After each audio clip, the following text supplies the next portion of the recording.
কোচবিহার চালতাতলা যুব সংঘের দুর্গাপূজার থিম চিত্রপটে দশভুজা। শরতের বৃষ্টি স্নাত ভোরের বেলায় হালকা শীতল বাতাসে শিউলির সুরভি ঘ্রাণ।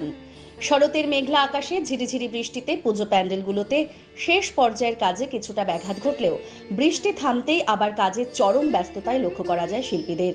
এবার কোচবিহার শহরের চালতাতলা যুব সংঘের দুর্গাপূজার থিম চিত্রপটে দশভুজা। পুজো উদ্যোক্তা এবং থিম শিল্পীরা জানিয়েছেন যে এবারে তাদের পুজোর মোট বাজেট প্রায় 7 লক্ষ টাকা। থিমের যে চিত্রগুলি তৈরি করা হচ্ছে তা কাপড়ের উপরে বিভিন্ন রঙের সাহায্যে তুলির টানে সাজিয়ে তোলা হচ্ছে।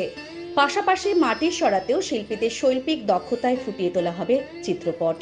এছাড়াও তিনি বলেছেন, চিত্রপটের বিভিন্ন ভাগ থাকে, কিন্তু চালতাতলা যুব সংঘের দুর্গাপূজায় দুর্গা চিত্রপট নিয়ে কাজ চলছে, যা দর্শনার্থীদের খুব ভালো লাগবে বলে আশাবাদী উদ্যোক্তারা।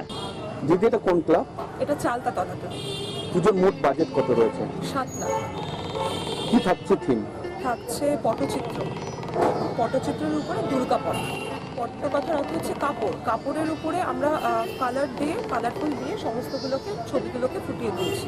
মাটির সরার উপরে কাজ? হ্যাঁ, সরা রয়েছে। এই প্যাটার্নগুলো দেখতে পাচ্ছেন, এগুলো একটা সরারই প্যাটার্ন, এই কাপড়ের উপরেই কালার করা। আমরা এখানকারই সমস্ত লোকাল কোচবিহারেরই।